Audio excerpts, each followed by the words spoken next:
Noam Chomsky is wary of links being made between his work in linguistics and his work in politics, and he gives good grounds for it. As he said himself in a recent interview in Radical Philosophy, obviously one can't infer anything about politics from what you know about universal grammar, or conversely.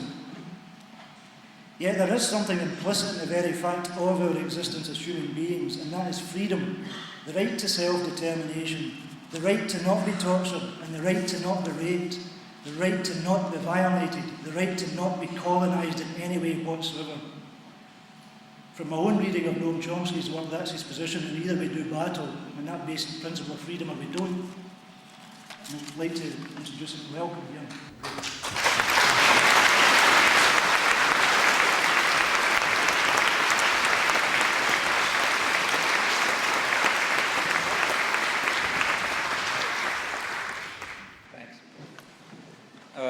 In his illuminating study of the Scottish intellectual tradition, George Davey, who I think is here, identifies its central theme as a recognition of the fundamental role, I'm quoting, of natural beliefs or principles of common sense, such as the belief in an independent external world, the belief in causality, the belief in ideal standards, and the belief in the self of conscience as separate from the rest of one.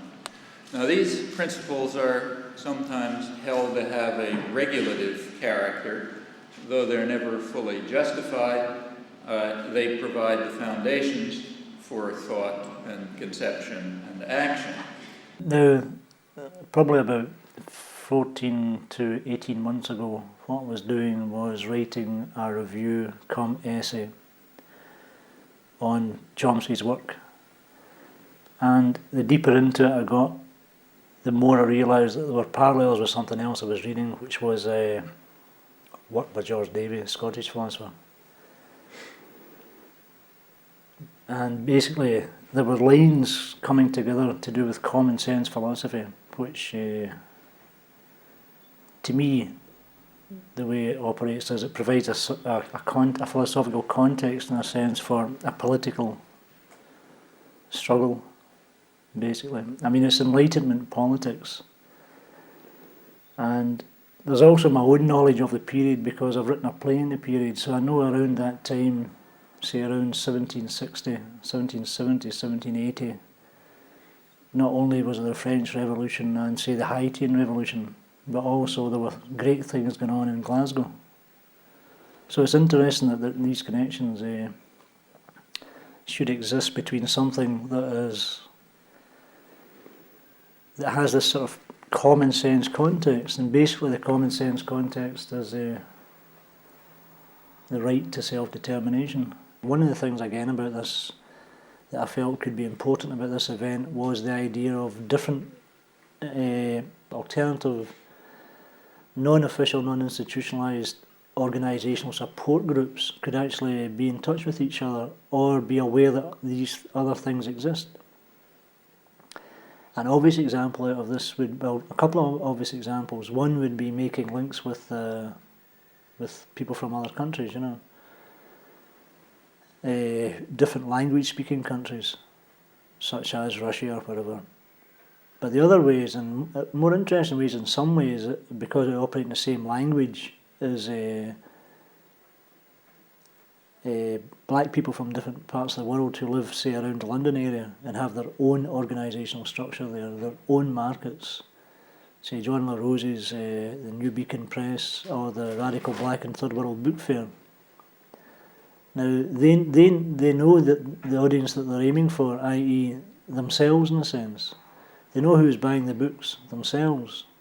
They know who's writing them, themselves, and who's doing the graphics, all of that. In a sense, they're trying to be self-contained.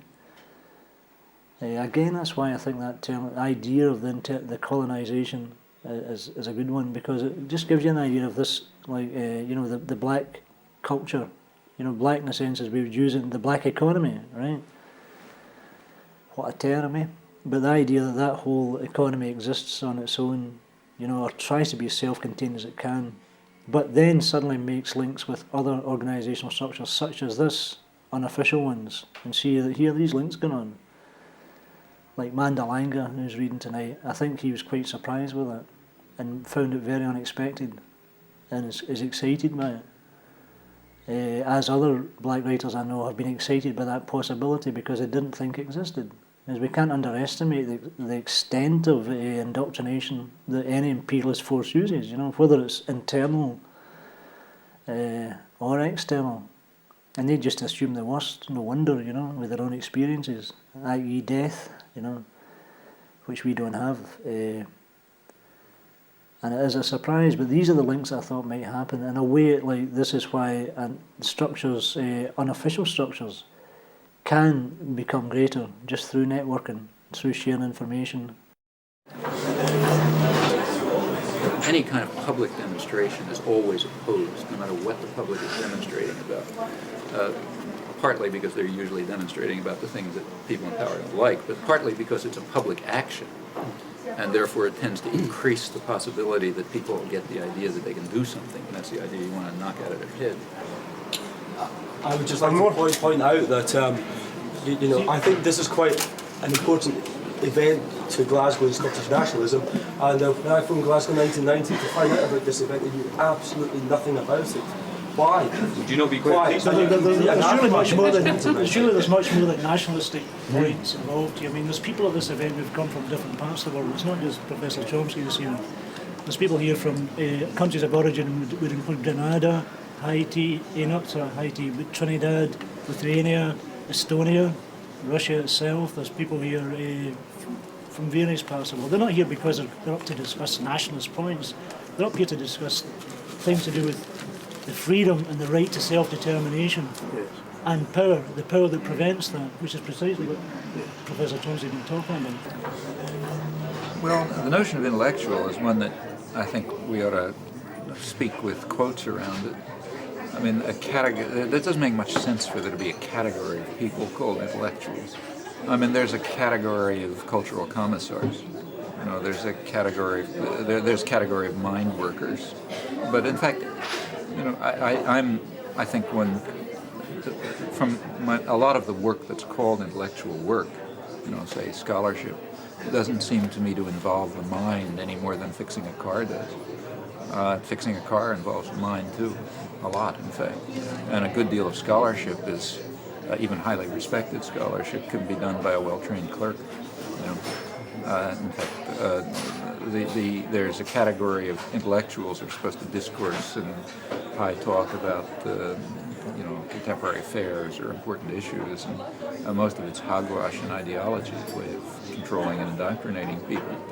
On the other hand, and just in my own personal history, the richest intellectual community that I've ever seen, way beyond, say, Harvard and Oxford, in my personal experience, happened to be a community of largely unemployed Jewish working class people who were friends and relatives in the late 30s and early 40s.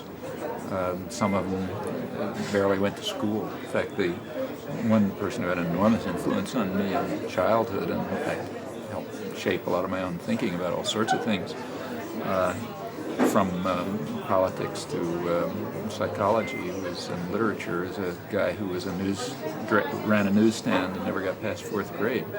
I'd call him, he was really serious intellectual, thought about things, read widely, right ideas, lived in a very lively intellectual circle. In fact, largely ran his newsstand where people would come and gather and talk, and it's a fantastically interesting place.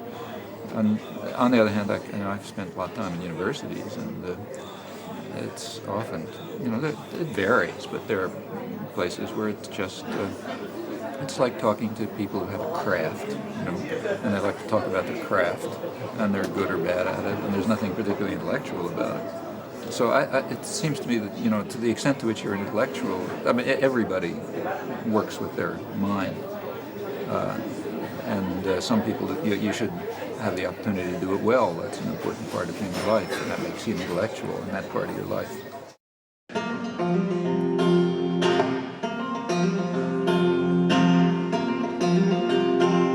Well, you must know someone like him. He was tall and strong and lean, body like a greyhound, mind so sharp and keen, and his heart just like a laurel, grew twisted on itself, till almost everything he did brought pain to someone else.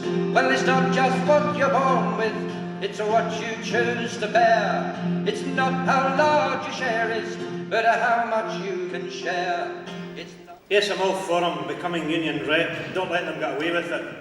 Obviously, the last settlement was a complete sellout, but then aren't most union leaders like that? On the executive, hobnobbing far too much with managers, first name terms, and they're always paid far more than the worst off who need the union most. Dives and Lazarus, that's what we agreed last night at dinner time. South cold wind of the desert, embittered reflections on discomfort and protracted absence. Cold and resentment stirred at this seeming winter, most cruel reversal of seasons. When your personality splits, I am the back end, I am the ugly bit, the counterforce. In order to release me as a pleasantly docile manifestation, you have to resort to instruments of wind. Pipes can suffice. What they do, they release me, and I am another likeable personality. Thus we have us two. I am the ugly one. Then as well you get this tune, me. I creep in, well, you're all sitting about gabbing in that friendly, getting to know you type of way. I creep in and edge closer and closer till I'm so much a part of the company, you didn't notice my absence earlier, that a gap had existed, that it has now been filled.